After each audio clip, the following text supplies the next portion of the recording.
يا مساء الفل. كل سنة وانتم طيبين. وصفة النهاردة من الحلويات الأساسية في رمضان، الكنافة بالمانجا.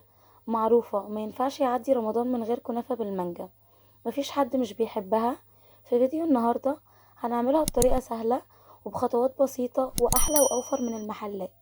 يلا نشوف هنعملها ازاي. لو أول مرة تشوفوني، أنا هند ودي قناتي، ويلا بينا نبدأ الوصفة.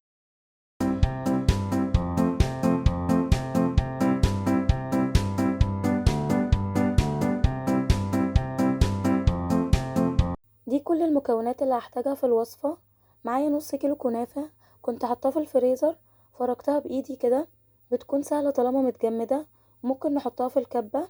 وده شربات تقيل، كوباية سكر مع نص كوباية مية، ورفعتهم على النار. اول ما يغلي بضيف نص ليمونة.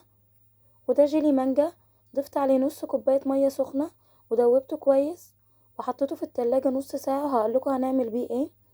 2 معلقة كبيرة قشطة، 3 معالق كبيرة سمنة او زبدة، وكيس كريم شانتيه الكريمة اللي هنحشي بيها الكنافة، نص كوب لبن ساقع، وفانيليا. وده بيوريه مانجا، قطع مانجا ضربتها في الخلاط من غير اي مية خالص، مع 3 معالق سكر. في حلة على النار بضيف السمنة وبنزل عليها بالكنافة، هفضل اقلب فيها لحد ما تتحمر وتاخد لون ذهبي غامق. دلوقتي هجهز الكريمة اللي بحشي بيها الكنافة. بضيف الكريم شانتيه على مكعبات تلج، والتلج ده بيساعد انه بيتمسك اسرع. عليهم الفانيليا، وعليهم معلقتين كبار قشطة. والقشطة دي يا جماعة التركاية بتاعتي، بتخلي القوام رائع وطعمه كريمي وتحفة. ونص كوباية اللبن. وهضرب كل ده بالمضرب الكهربائي على اعلى سرعة لغاية لما يبقى بالقوام ده. كده الكريمة بقت جاهزة. هضيف عليها 3 معالق كبار من بيوريه المانجا المركز، وهخلطهم كويس مع بعض. هرجع بقى للكنافة، كده كانت اتحمرت واخدت لون جولد حلو. طلعتها في بايركس، وهضيف عليها الشربات التقيل البارد. هقلبه كويس، بتكون مقرمشة وجميلة. دلوقتي هبدأ ارص كاسات الكنافة بالمانجا. اول حاجة بحط الكريمة.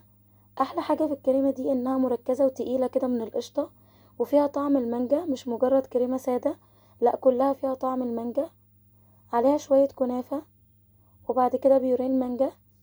بوزع كويس وبرجع احط كل المكونات تاني فوق بعض لغاية لما اخلص كله بالشكل ده. واخر حاجة بضيف قطع مانجا على الوش، وعلشان نحافظ على المانجا تبقى فريش اطول وقت في التلاجة وبتلمع زي المحلات بالظبط، بضيف عليها جيلي المانجا اللي حطينا عليه نص كوباية مية سخنة وحطيناها في التلاجة نص ساعة. بدهن بيه الوش كده للتلميع، بيخلي شكلها وطعمها حلو قوي. بس كده. اتمنى الوصفة تعجبكم وتجربوها وبألف هنا. لو عجبكم الفيديو ما تنسوش تعملوا اشتراك للقناة ولايك وشير للفيديو، وتفعلوا زر الجرس علشان يوصلكوا اشعار بكل وصفاتي. واشوفكم بخير في فيديو جديد.